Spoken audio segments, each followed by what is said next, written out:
Welcome everybody, and thank you for joining this amazing Be Women Weekly webinar, where we connect, we share, we learn what's important, especially in the midst of these challenging moments of isolation.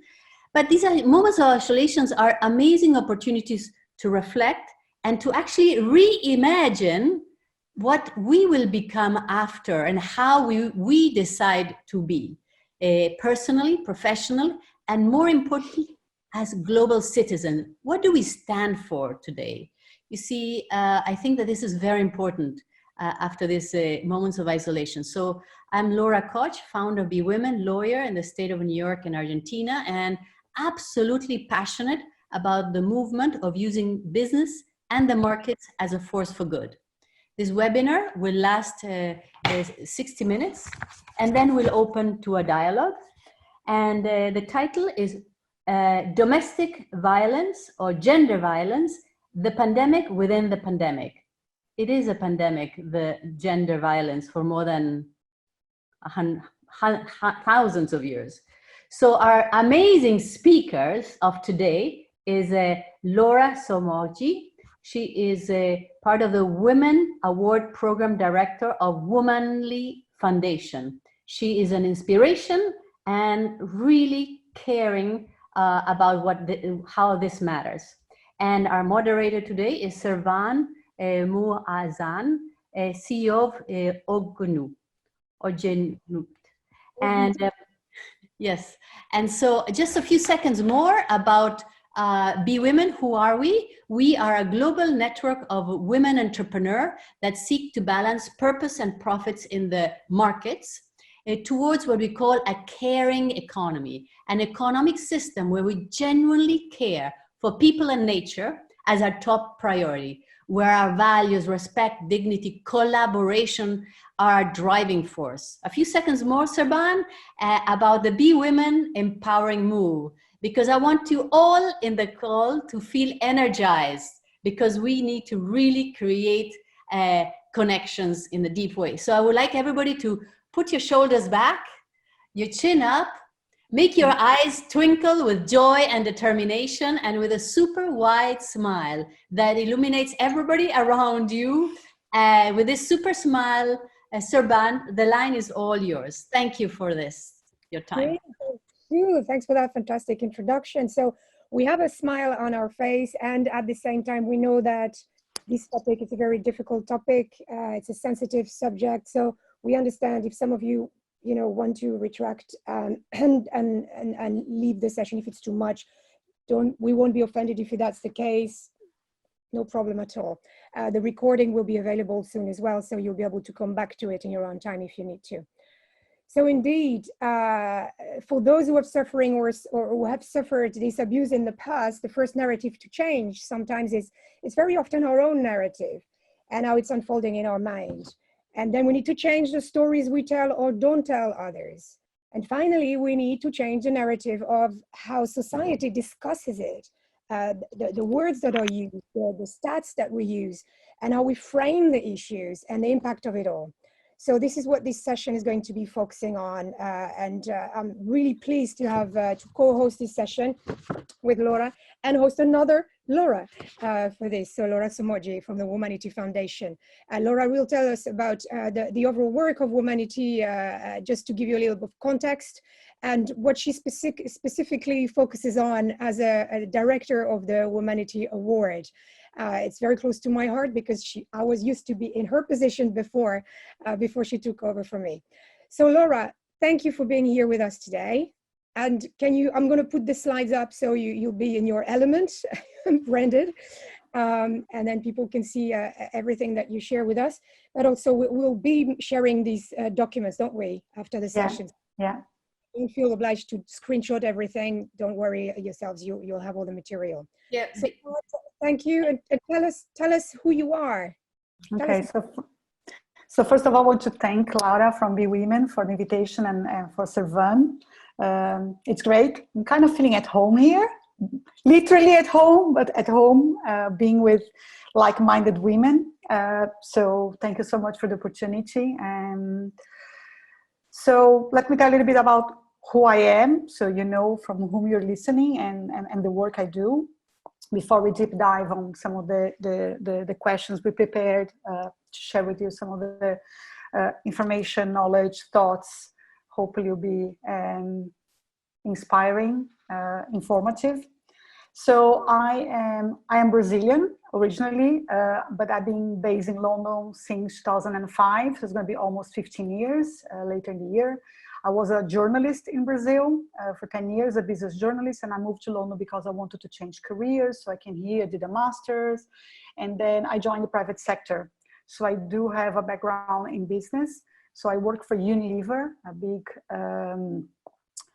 fast-moving goods company, Anglo-Dutch company, but I was working on the sustainability area of the business, and I was basically, my main experience was managing cross-sector partnerships, so partnerships between the business and United Nations agencies and global NGOs on international development work. I did that for 8 years.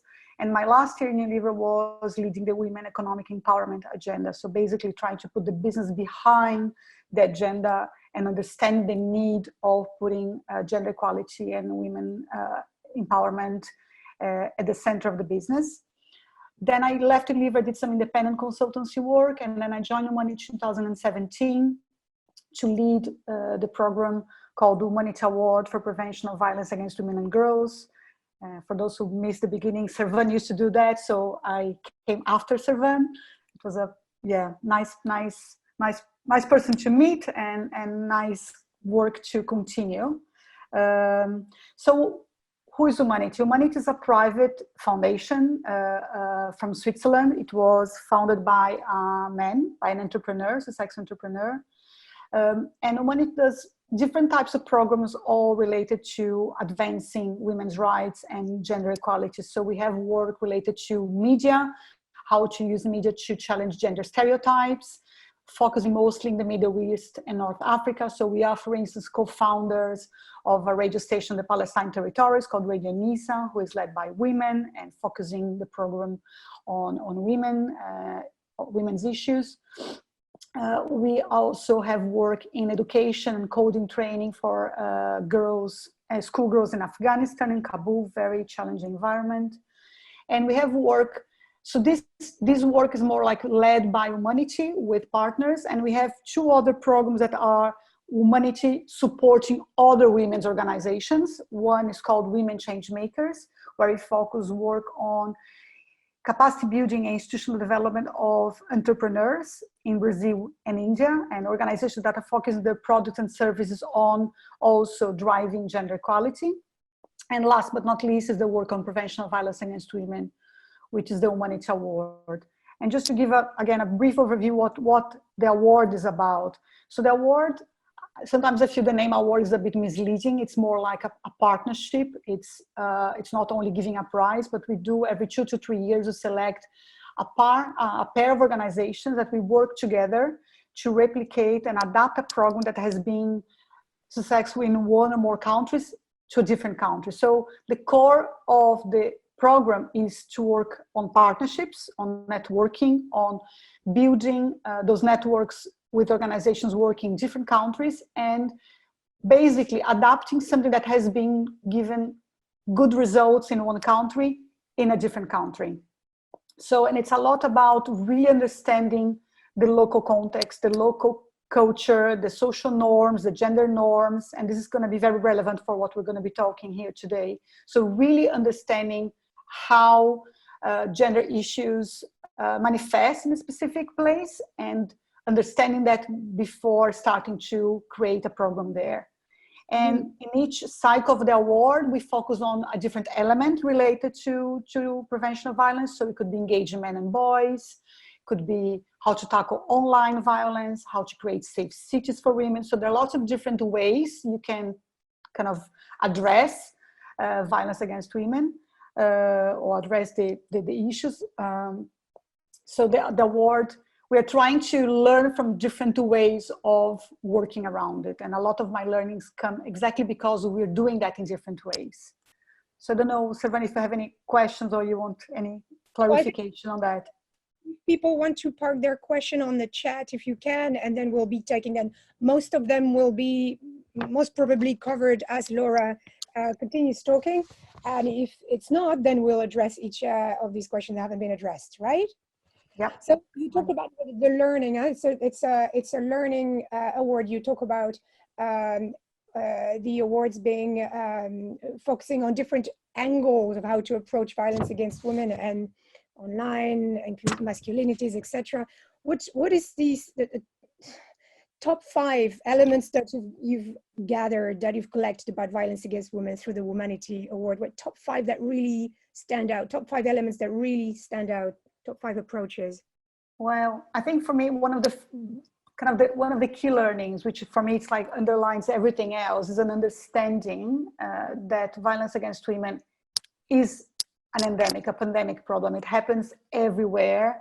It happens in every country, in every culture, in every people from different educational levels, social classes. I think there's still some misconceptions that some people have, that violence happens in more rural areas or people with less levels of education, and it's not the case at all. So violence happens everywhere.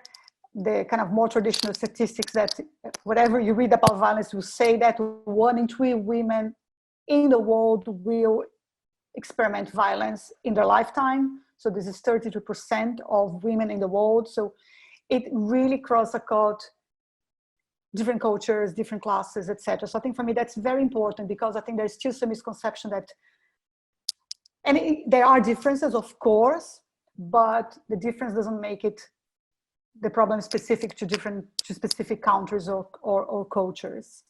Mm-hmm.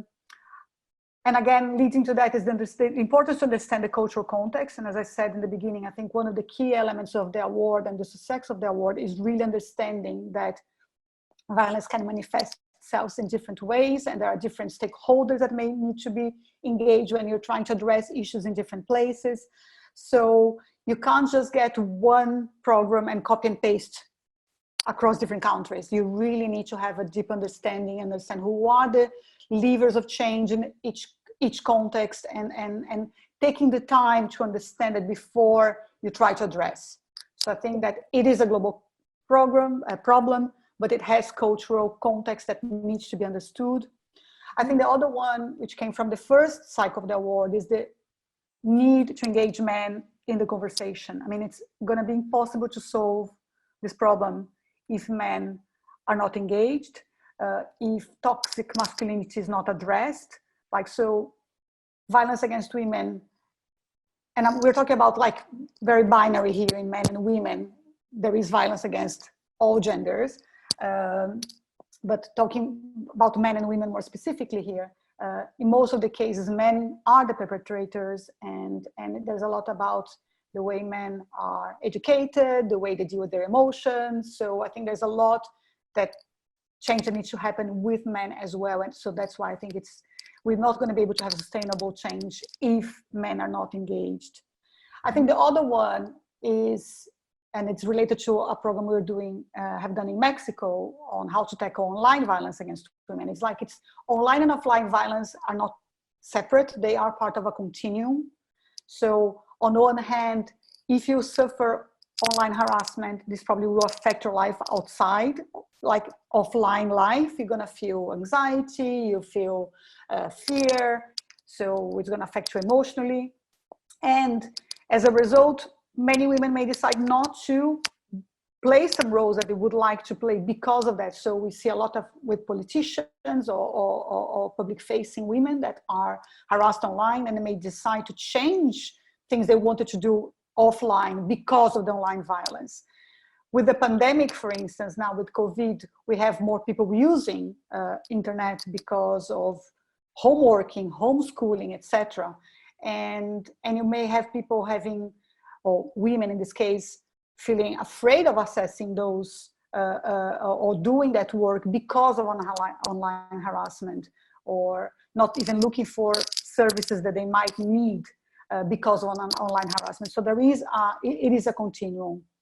And I think the last one I'd like to point out, which for me came from the third award, which related to safety for women in urban spaces in the city, is sometimes what's very critical is not the number of crimes, the prevalence of crime, but it's how women perceive the space and how women feel.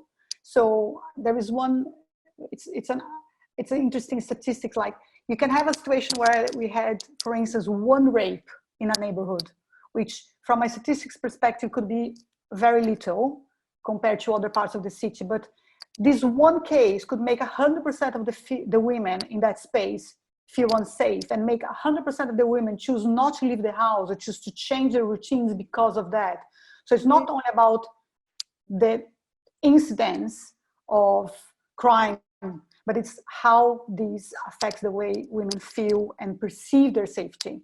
So there's much more to that, but those would be my 5 ones. So it's a global problem. You need to understand the cultural contexts, manage to be part of the conversation. Online and offline is part of the same continuum. And safety is a lot about feeling and perception as well. So already we see that it's very complex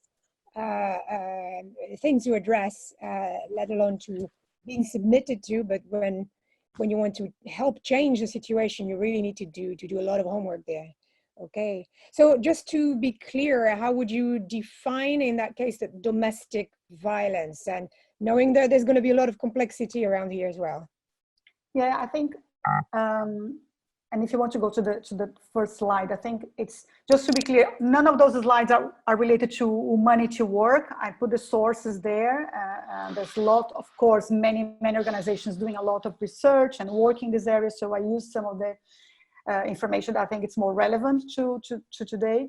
I think when we talk about domestic violence, lots of people think more about sexual violence, physical violence, but it is much more complex than that. When you talk about like violence in a household or in a family context, we talk about children, parents, siblings, so it can be affecting all the different people in the family and in the household. And it's, again, it can be related to emotional violence, coercion, economic violence, child abuse and exploitation, early child marriage, femicide,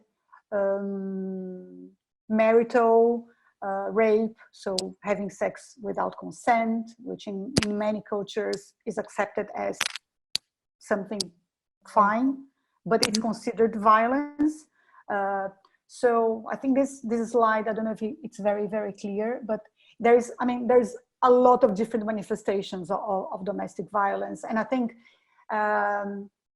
with COVID, because I know we're going to talk about the pandemic in the next questions, I think there are different ways of violence that comes with the pandemic, for instance. So like someone preventing a woman to go to the pharmacy to get medicine, or which is sort of coercion as well, it is violence, and it's considered domestic violence. So I think it's also, when you talk about the narrative, it's important to expand that and have an understanding that we're talking about many different ways of violence, and some of them could be seen as culturally accepted in some cultures, but they're still considered violation of human rights and considered violence against women. So if I add up what you say, and in the context of a pandemic and a lockdown, women who are already subjected to domestic violence and could have maybe been attended to, or maybe access to shelter or something else, but with the lockdown on top of it, she might believe that she's no longer entitled to certain provision of support. So that's an added domestic type of violence as well. Yeah. And we're going to talk about it. I mean, how the pandemic is exacerbating some of the risks. So they were already subject to violence, and then some of the risks factors that can trigger violence are exacerbated now during this crisis. And it happens in other crises as well. That's not only during the pandemic, in other crises, it's the case as well. So that's very interesting, because of course, you know where it leads us to. So all these violence and the occurrence of violence that we can see in these slides are actually symptoms and dramatic symptoms of something. So what's the root cause behind it? And again, for those, even though those of you who know the topics, always good to revise. Go back to the, not just the textbook, but the fundamental issue that we're dealing with here. Yeah. I think the thing we can't forget ever when you talk about it, I think the root cause of violence against women is gender inequality, is power imbalance that are shown in many different ways. Sometimes it's laws that discriminate women, women not having rights to have a business, or not having rights to have land, or women not being able to be an active participant in politics, in public life, or, as we were talking before, some norms and codes about what's expected for women and men, how they should behave. So they are all the real causes of violence. And I think if you talk about domestic violence specifically, so how gender inequality drive domestic violence, so the violence in the family. So one is like, again, the social norms about what men should be entitled and women should be more submissive. So there are expectations of that in many families, or women economic insecurity in the family when she doesn't earn, or she depends on the man's income to be able to do things. Or in some cases, what happens is that women earn the money, but men control the money. So again, even if she's earning the money, she has income, sometimes the men control it and could make her vulnerable. Also an expectation that women should be responsible for family harmony. So if anything wrong happens in the family, it's the women's fault. So I think that would be interesting, Servane, to show the next slide, which for me, it's really, it's very telling and very, very shocking. And it really shows the underlying issue that we have in society. So this slide comes from a UN Women report, and it shows the high acceptance of violence against women among women. So basically this was done, this is an average of a survey done in 42 countries, and it shows the proportion of individuals aged 15 to 49 who agree that wife beating is justified for different reasons, and it's disaggregated by sex. So we have women and men's responses, and you can see like neglecting the children. Is it a reason for wife beating? 25% of women agree with that, against 16% or 17% of men. Or arguing with husband, almost 20% of women agree that a wife could be beaten, should be beaten because of that, against 13% of men. So like women agree more with this than men. And I think for me, this is explained by the power imbalance and the very internalized norms that we live in our society. So both women and men live in what we call the patriarchy, a patriarchal society, right? So, and sometimes I feel very concerned when people say, no, like women are responsible for that because they are educating their sons in this way. So as blaming women, not understanding that everyone is immersed in a society with these norms, these values, and they are internalized by everyone, right? Mm-hmm. So I think for me it was quite, it's very telling. I think it really shows how the power imbalance, the gender inequality are so internalized by everyone in society that when you ask men and women, you can see women feeling that giving more. For me, it was quite surprising. Not surprising, but shocking to see that women in higher proportion feel that wives can be beaten by men because of those reasons. So I think for me, this really shows how these norms have been internalized over the history of humankind, basically. There are probably pockets of exceptions, but that's the society we live in the Western world and the Eastern world. So, so I think that's, yeah. So it's kind of norms and the power imbalance for me is kind of, yeah, it's the root cause. So we see that the gender equality and that power imbalance are the sort of underpinning elements behind behind the domestic violence when you are then submitted to an incident across the world like this pandemic. So what are we noticing? What do we notice in this time of pandemic? Well, I think for me, this pandemic, as other crises, but this pandemic is serving as a very powerful kind of magnifying glass, showing very clearly some of the most pressing social issues we have. So name it inequality, the undervalue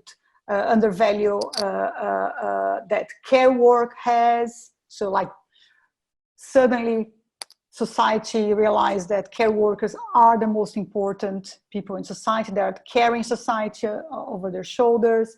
So I think domestic violence is one of the many things that are being kind of magnified. And again, it was happening before. It was a pandemic before. That's why we chose the title of the session, the pandemic within the pandemic. So it didn't start like being at pandemic levels because of COVID. So it has always been there, but I think the crisis has been showing it with a like magnifying glass. And if you sorry when you say that, and when you told about the domestic work as well. I had a conversation with Ajaita Shah from Frontier Markets, and she's an entrepreneur who provides staple goods to the last mile. So people people living in rural areas, and there are women who now, thanks to the team, thanks to Frontier Market, finding an employment opportunity as sellers and distributors of these goods to the last mile. And what she said to me is that because of this lockdown and the blockage of supply chains, etc. So first, and the fact that a lot of people came back to their villages, a lot of men came back to their villages, suddenly women had a lot of more people to take care within the house. So it's one, much more domestic work. Did men took care of it? Hell no. And the thing as well is they didn't have the opportunity to earn their money anymore, you know, that they had with Frontier Markets. So the problem is they suddenly also lost a sort of a status that they had just acquired. And that makes another layer of permission for a man or for the family to be imposing different layers of violence towards her. So suddenly layers upon layers that we thought was, you know, a little bit behind just came back in force just because of that ordinary context. Yeah, but because it puts a lot of pressure and tension on the imbalance, right? So when you're trying to get more, it did this again, right? So putting women not dealt with. Yeah. It's not visible as such because there are some practices and enterprise that are, you know, dealing with some aspect of it. I've got great. The minute the imbalance comes back, it's very fragile. Yeah, it's very fragile. It's very fragile. And that's something that has been discussed a lot. I think to what extent the pandemic will kind of put everything back to where it was, or not everything and not everywhere, but there's a massive pressure. A lot of the advances that have been gained are kind of at really high risk. So let's look at Laura. Talk us through this. Okay, I'll choose some of the elements that I think are more critical here. I think this slide is a UN Women slide, and they also call it the shadow pandemic. So the pandemic within the pandemic. And just, there are some really striking numbers. So already we have this 433 million women and girls aged 15 to 49 that have been subject to sexual physical violence perpetrated by an intimate partner, so at home, in the previous 12 months. And with the lockdown, this number is likely to increase. So there's a lot of emerging data, and the press has been publishing a lot about it in all different countries. So the increasing numbers, so you can see some of those examples here. So in France, reports of domestic violence increased 30% since 17th of March. In Rio, it's not here, but in Rio, Brazil, my home country, there was increasing 50%. In Argentina, emergency calls increased 25%. So And this is just kind of the beginning, right? We're in May. These are numbers for March. And these are reported cases only. yes, exactly. That's the other thing. I mean, you can see here, violence on the top of the right side, you can see that normally only 40% of women who experience violence report, right? So we don't even have like the accurate picture. It's much higher than that, but these are the ones we know about. And I think the other thing is with online violence, which is not in this slide, but I mean, people are using more internet now. So there are some initial studies saying that the increase of internet usage was between 50 and 70% because of working, homeschooling, etc. And so with more instances, so there is one stats I found about in Australia, reports of online abuse and bullying have increased by 50% in March.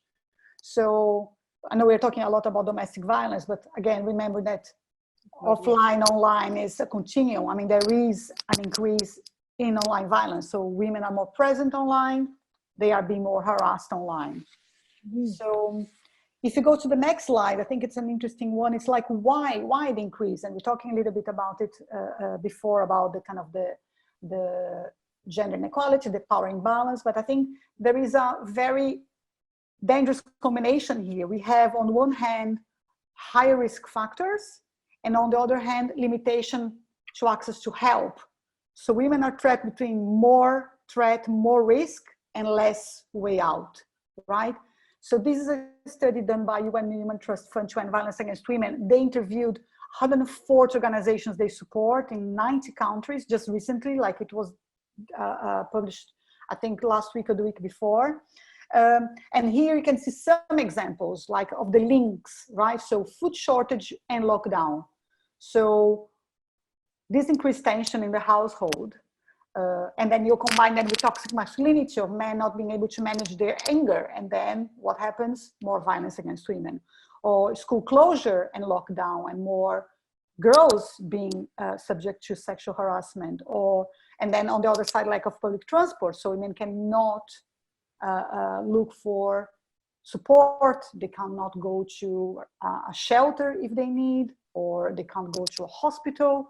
So just to give some examples of why there is the increase, because as I said, the risk factors, the pressures are higher, and they are the combination of those and women not being able to access support increases the incidence of violence, basically, and women feeling that there's nowhere to go, and shelters being kind of overcrowded, or not being able to accept so many women because of social distancing. So there's lots of different elements that are making the situation more complicated, to say the least. Yeah, so we see that this is a snapshot of what happens in certain countries, and I can imagine many other countries, they have the same kind of features and pathways, and many more as well, as you just said, and a combination of a few as well of these signals. So we can see that in some press, some media, they're oversimplifying the issue, and there is something around, because of COVID, more violence, and that's it, without systemic explanation of what's going on and what was going on so far. And and so what is the risk of doing that? What is it that the spreading of these oversimplifying narratives are really risky? Well, I think there are a couple of risks here. I think one is the expectation that when the pandemic is over, this is going to be over, so that we don't need to pay attention to this anymore, because if it's been caused by the pandemic, when the crisis is gone, or it's going to be less serious. I don't know if it's ever going to go away completely. We don't know what's going to happen, which is not going to happen. Like, it's not the case. We're not going to have like end of the problem with the end of the pandemic. And to be honest, like talking about the risk factors and the tension, how like economic factors can create a lot of tension, do create a lot of tension. So if you have an economic recession or depression that may follow or will follow what's happening now, all these risk factors to domestic violence will continue.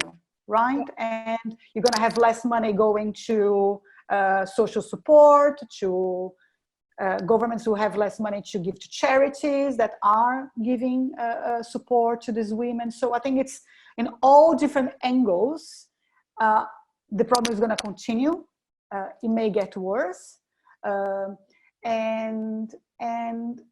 also I think the risk of oversimplification is not addressing the issue, like not going through what really needs to change if you want to tackle the problem, which is gender imbalance, which is gender inequality, which is power imbalance, which is toxic masculinity, which is women empowerment, like women being able to work, even being able to have care for their children so they can work and make a living. So if they are in an unhealthy or abusive relationship, they can leave the relationship.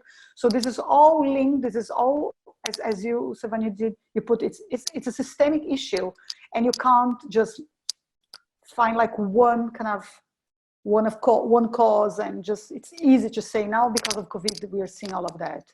You see as well the other narratives that are actually emerging here and there in the press, and I see some signals, some men refusing to wear the mask because they look weak. That for me is an alarming signal of, God, we still have to deal with this. Yes. Yeah, so that, you know, it probably is reinforcing all that kind of that kind of the portrait of the stereotype that men have for themselves as well. It just making others quite frightened. And at the same time, we can hear that some men actually, taking care of kids inside the house whilst you are supposed to remote work is not as easy as it seems. And I'm happy that some people stepped up to the workload and did their share. Yeah.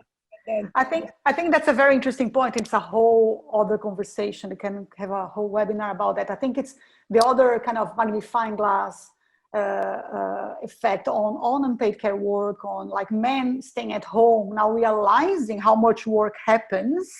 And as you said, like many of them are sharing the load, but like the emerging studies reports already showing that still women are doing more than men, even if men are the same time as women at the house.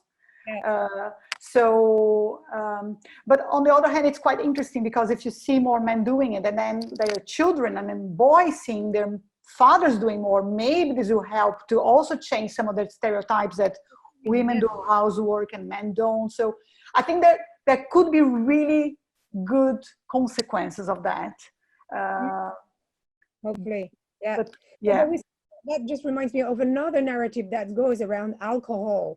Alcohol, if you consume as an adult and moderately, doesn't make you beat someone else.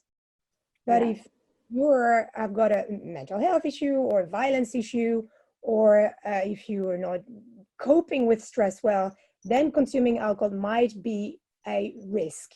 But it's not that in itself, or removing alcohol is going to change anything. No, I think it's another risk factor. Like you exacerbate the probability of that happening. But the issue is men being able to deal with anger or feeling that he has the right, or it's a possibility. It's something that's it's acceptable. Like I think that's the real issue. And it's interesting because there are some responses now. Like we have lots of helplines for women, but I think it's in the UK. I was listening to a podcast last week. I can't remember exactly. I think it's in the UK. There are helplines for men. Like if you can't manage your anger, you can call someone, which I think it's brilliant because we're talking about solving the problem involving everyone responsible, right? Not only women or running from the house, but is men taking the responsibility. Like at the end of the day, they are the ones that are being violent. I mean, and again, we are oversimplifying here, and I don't want to cause it's only men against women. We know that there are women who are abusive in relationships as well. So I don't want to kind of give the impression that it's only men. It's not. We are exemplifying here, let's put it this way, because that's the majority. But it's not only them, right? You don't want to crucify men as well. So imagine the people who are listening to us right now on the Be Women platform, all the recording, as well as the people on Facebook who are playing or listening to us now, or using the recording after all. Imagine we are all activists, campaigners, or really well-intentioned people who really want to spread a good, proper message. What can we focus about? What kind of narrative can we subtly spread about or forcefully spread about? Yeah. So that, so that we actually are empowered to do something about it. What can we do? What can we say? Well, I think for me, one of the, if I can put this way, a silver linings of media talking so much about violence against women, and combined with the fact that now there are lots of communities coming together, people helping each other, neighbors helping vulnerable people who are self-isolating. I think for me, I think one of the key messages, and I think the narrative that needs to change, is that domestic violence is not a private issue. Domestic violence is a societal issue. We are all part of it. Like, we all can play a role. And it's a human rights violation. So I think for many, many years, like I remember even listening in Brazil, like if you see a couple fighting, it's a private issue. It's a couple, don't mess with them. That's their problem. Well, I think this whole situation is showing that it's not. And if you're helping your neighbor bringing some food or medicine, but you also hear your neighbor like screams or anything, you feel that may be something wrong happening, you can do something. You should do something, right? It's not your responsibility, but you can play a role. You can do something about it. So I think for me, that's kind of that's the main narrative that can change. Repeating myself here on the root causes, and it's not a problem of having a pandemic, it's gender imbalance, etc. But if you feel, okay, how I can try to change things, and we can talk more like an active role in it, but I think a kind of a very simple message here is this is everybody's problem. It's not a couple's problem. It's not a mother and child problem. If you hear something, if you feel somebody may be in danger, I think people should feel that they can do something, and they probably should do something. So it's, yeah. Interdependence, it's a human rights violation. So let's talk about the fact that it's everybody's business, and there's a cost to it. And I know that Be Women will be broadcasting another episode of this topic, and specifically talk about the cost, going deep dive in the cost with Ian, who's the Womanity Foundation founder. So talk to me about the cost of it, mental health costs, the health issues. What's the cost of it all, and why does it help when you know these figures? Why it helps people understand that is everybody's problem, everybody's business. Yeah. So if you go to the next slide, I'll talk a little bit more about it. So I think from a overall number, like, which is a very big number, like the estimated number we have, that the global cost of violence against women and girls is $1.5 trillion, which is 2% of global GDP. And we're talking about the cost related to loss of economic output because people can't work, or cost of services, health, criminal justice, legal, social welfare, services, and also the cost of physical, emotional impact on survivors. So it's a massive cost for society. And now we're not talking only about domestic violence, we're talking about violence in general.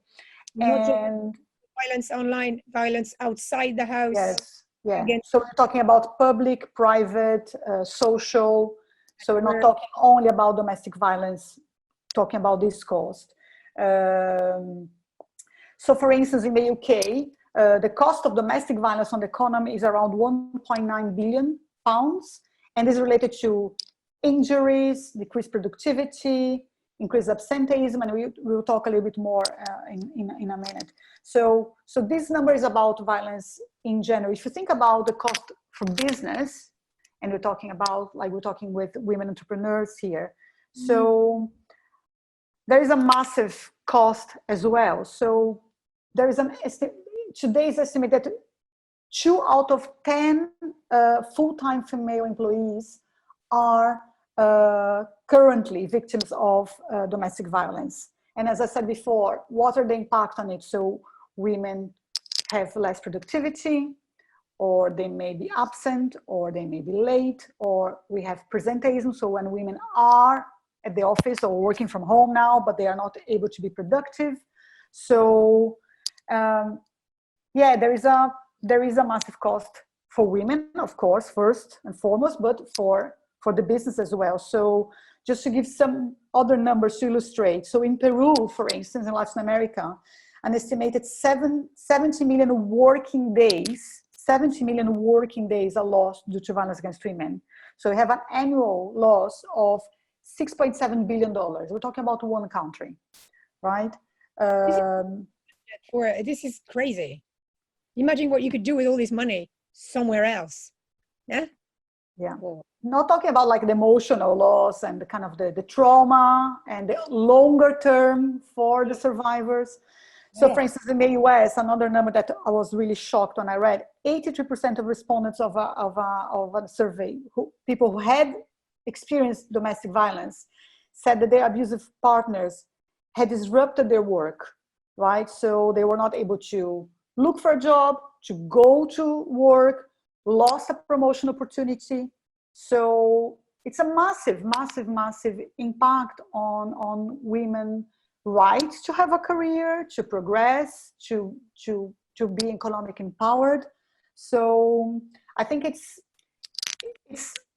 again, we could do a whole webinar only about the cost for business.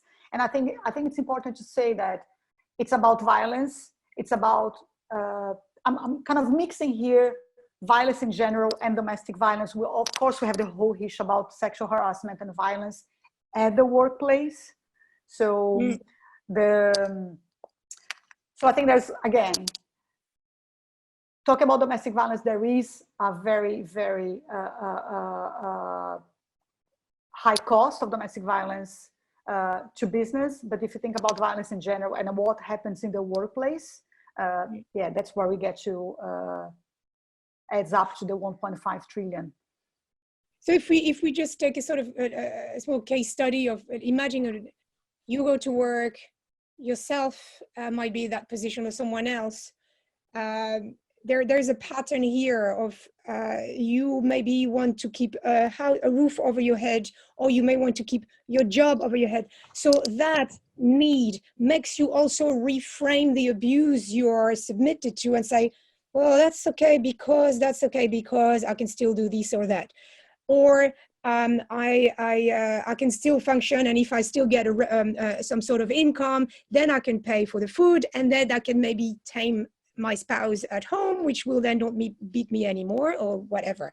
So I guess that I see a lot of questions in the chat that are also focused about how do we, someone says that I've been supporting women and girls in the past 20 years, and every day I'm surprised how men normalize abuse and wonder why. So imagine that as a systemic level, that everybody believes the narrative and never challenge it. So I opened the session by telling people, remember, at the core of the issue is us telling ourselves, framing what happens to us in a certain way. Then there's society. Then we tell the story to others around us in a certain way. Then other people as well give us feedback or make us believe that we are right to think this way. And then the society reinforces that narrative that doesn't help at all. Yeah. So this explains how we normalize abuse in general and how we never challenge it. And so at work, we're still having the same cases of because people as a root cause are not allowed to speak up, or when they speak up, they're seen as bullied, whereas they just fight for their right. You remember human rights. So, see what happened with Me Too, why Me Too was so disruptive, like women started there to speak up. And then we saw, again, the size of the problem, like when you saw how many women have been submitted to violence or to harassment in the workplace. And again, I think it's another very good illustration of the power imbalance, because harassment in the workplace is all about power imbalance, right? So going back to the root cause of why it happens. Somebody feels that they are entitled to do something, they can do something, and because they're powerful, women won't speak up.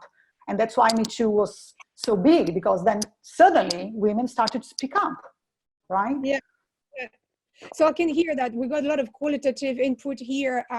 For those of us who are more on an accounting side of our brain, some will say, oh, UN Women does a lot of work, but how do they collect all these data? How's that worked? How is this worked out?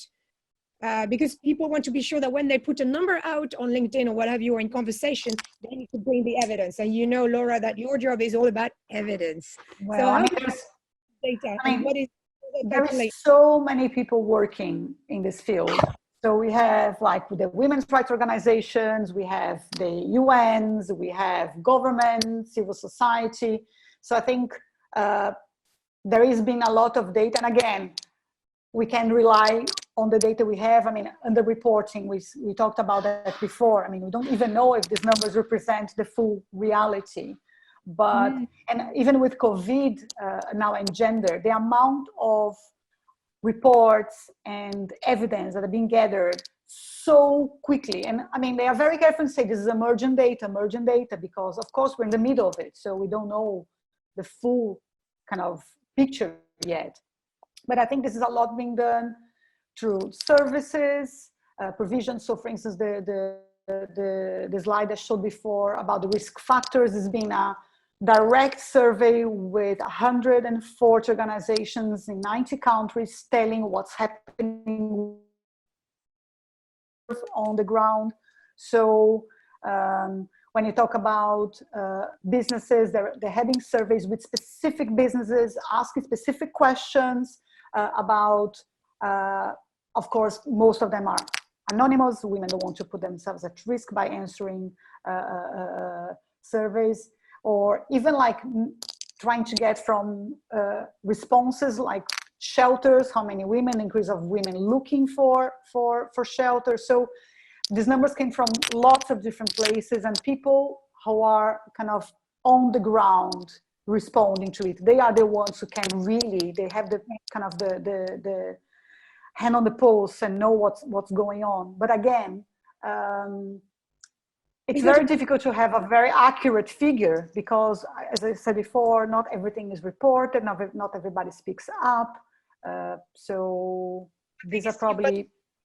Got the think tanks, we've got the funders as well who get all these figures back as well. UN Women being one of a sort of a kind of a totem funder for this topic. That's why you get all these, they bring, you get the money, you bring me back the data. Well, but also it's interesting because they need money as well. So for them to get money from multilateral governments, they need to show the size of the problem. So work two ways, like they need to have the evidence to be able to say, okay, I'm going to fund you because I understand there's a problem, but it works for them as well. They need funds, so they need to show there is a problem here and we are trying to solve. So I think it works both ways. We can see the supply chain there. So Laura, I'm times, and I really want to, some practical examples of solutions that have been emerging lately to mitigate issues. I know that you've got examples from different countries. I know that people are from different countries as listeners. So what case studies do you have to share, again, in a nutshell?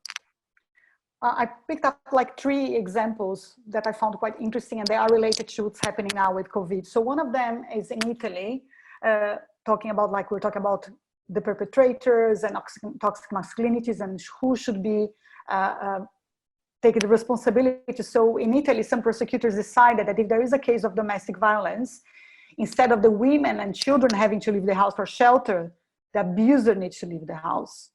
So, which I think it's quite, I wish more governments were doing something like that, because actually at the end, women really have the double burden. They have been survivors of violence and they need to leave their house and sometimes leave their children behind. And that's one of the reasons many women stay in abusive relationships, is because they don't want to leave the children behind.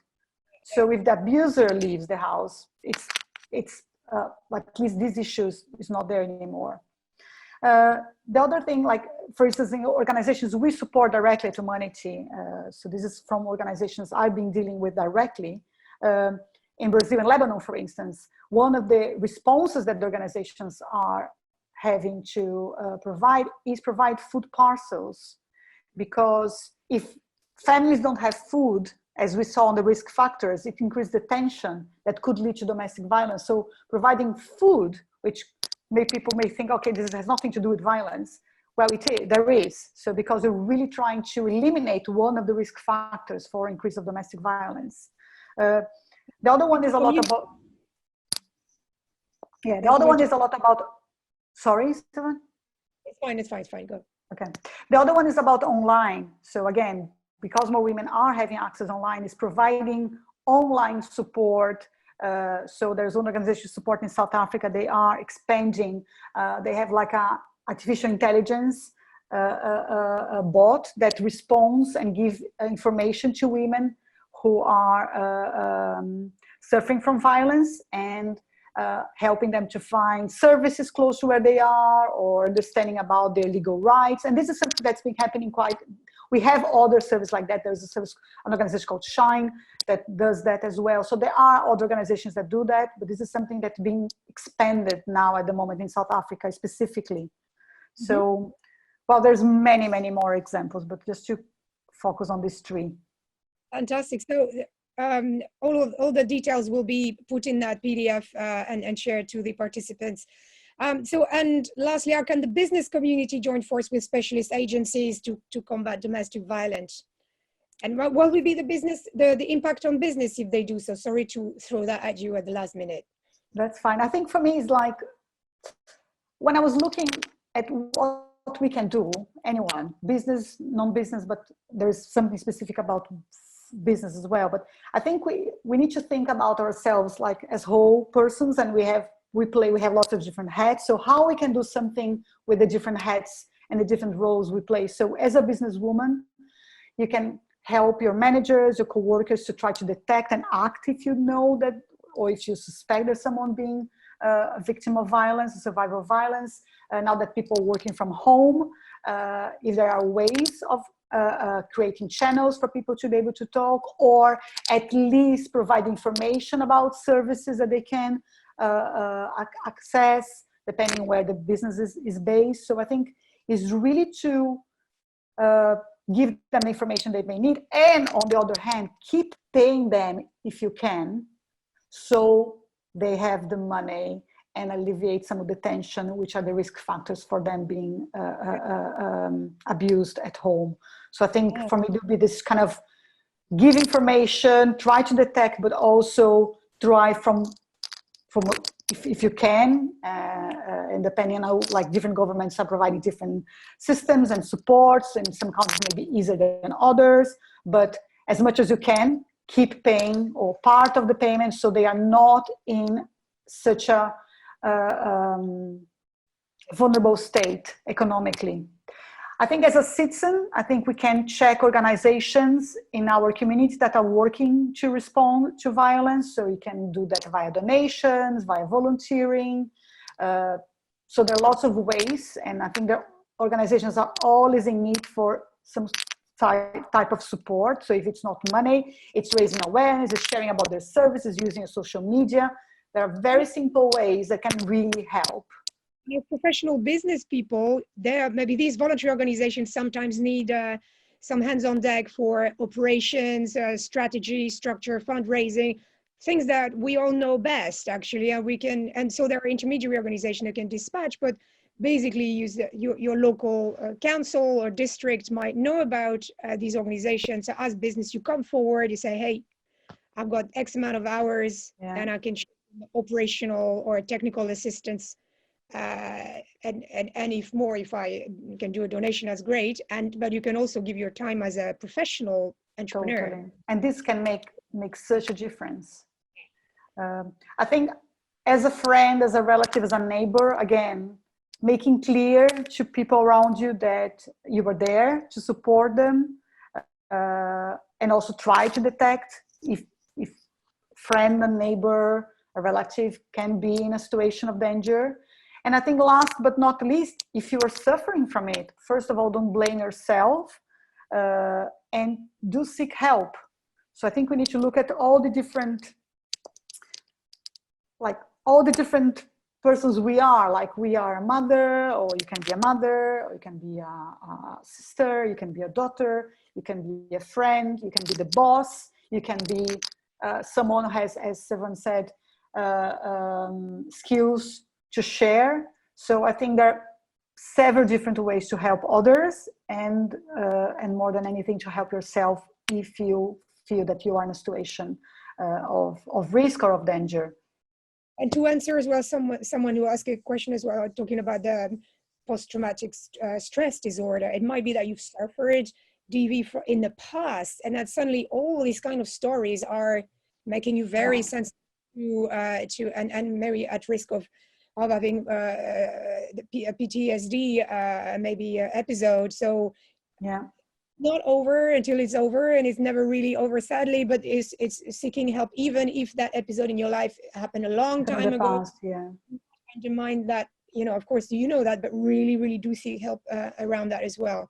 It's okay, even when we're educated, non-educated, with financial means, non-financial means, it's okay to ask for help.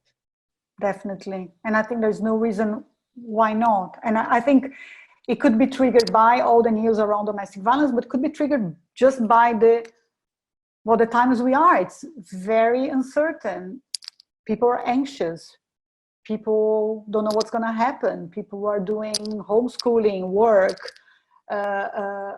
So kind of being kind to yourself and looking for what you really need, and understanding that that's a massive pandemic going on, and it's okay not to be okay, and look for help.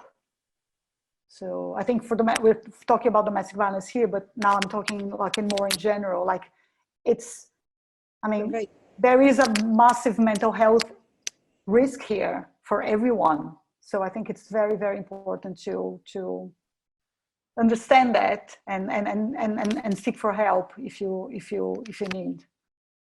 And talking to others or having conversation with others make you sometimes recognize that there are issues in your life or parts in your life that are not all right.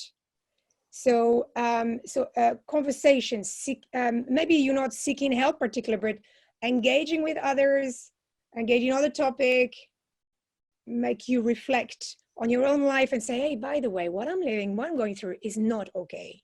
Yeah. It takes time. Sometimes you need several of these conversations.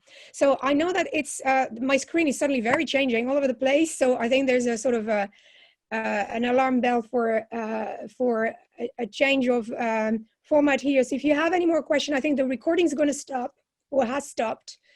But I think we open the chat for questions, additional questions if you have.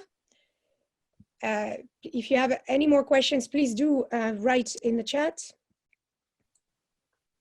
Thank you very much, Laura. It was so informative. And I know that people are going to have a large amount of documents, a large amount of references to go through with the PDF we'll be sending them.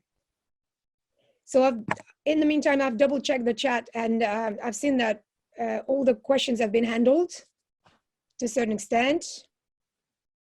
Yeah, but How can you have a social media accounts, don't you? Do you want to share them now? Yes, so I am on Twitter.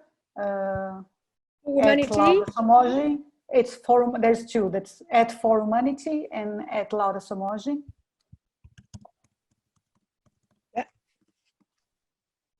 Yeah, Womanity has. I can put the Womanity website as well. Womanity.org. Yeah, Womanity Foundation. If you do this, you will find it straight away. Excellent. Yeah. Okay. And Servane, as you said, I mean, we're going to share a PDF, and I have a list of resources there with some of the reports and also some other tools that could be helpful. Excellent. Fantastic. Can I ask you? Wait, before we leave you, I think, can I ask you both to give some closing words and some advice of what are you doing to prevent violence personally and in Womanity, and to inspire us. I think that one of the things we do in Be Women is every time we finish, we get a pen and a piece of paper and we write 3 things that were very inspiring to us to actually do within the next 5 minutes. What can you do? What would you recommend to do? And what are your closing words and positiveness about all this? Well, I can talk a little bit about what I am doing to go through. I've been very fortunate. I haven't had an incident in my life, but I have friends who have been, and it's been open to talk, as we have been saying a lot, and Servane said a lot, is like saying that you were there, that that's not your fault. I think one of the problems with violence against women is women blame themselves for that. So if you're suffering, one, don't blame yourself. If you know someone, make sure that the person doesn't blame herself or himself. I think that's very important, not to blame yourself. I think when you talk about online violence, I think the other thing which is important to say is like online violence, is real, it's virtual, but it's real. So to understand that as well, and treat and understand that you can do and you should do something about it as well. But I have to say, I think for me, my motto at this moment with the pandemic is really be kind to yourself. Be kind to yourself. I think that's kind of, that's the most important thing. And reach out to friends, talk to relatives, and be there for others, and look for the people who are going to be there for you as well. I think we need to be connected as human beings, and the quarantine, the isolation can be very stressful because of that. So I think being sure that you are in contact with people that you care about and who care about you is extremely important. So maybe not so much about the domestic violence, but about like the moment we're living in. And yeah, I think this is really, really important. And Servane, do you want to give your view or your suggestions? Yes. And while everybody writes, I hope you can write it on the chat. What are you going to be doing in the next 5-10 minutes to actually make changes based on what you heard? The homework. I think lately I've been following a course called Love as a Force for Social Justice. And I think that's it summarized very well what I try to do in my day-to-day connections. I'm someone who loves to connect. My nose is in everybody's social media or help people come out with a better strategy for themselves or their businesses. So having conversation that matter, detect violence where it is, and tries to inject some love wherever you can. I know it sounds maybe very la la la from here, but imagine you think about a conversation you had in the last week that didn't turn out very peaceful, or a conversation that was actually full of love. How can you make more of these conversations full of love? How can you have conversation that transpire love? Yeah. And how can you be more alert of these conversations, of these words that actually make you feel uncomfortable, and put the finger on it and put the spotlight on it. If you can't raise the topic with your spouse, for instance, because they are the culprit, they are the source of that violence, raise that conversation, even if it's one text. If you still have a mobile phone, raise that conversation with someone else. Say, not okay, or go to chain.co if you have internet. Not everybody has internet. Or wave at someone from your window, say, need help now. But at the same time, amplify love wherever you find it.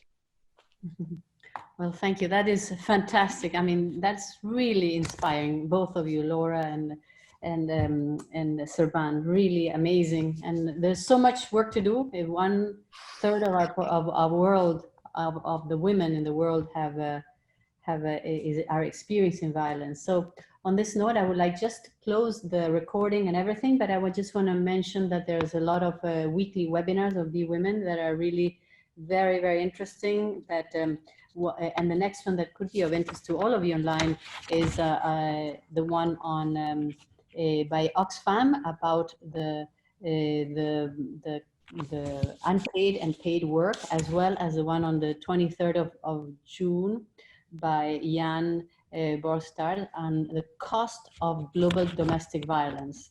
That is the cost that is actually costing the governments and taxpayers. So maybe when people really come conscious of the costs, they would want to prevent it in a more effective way.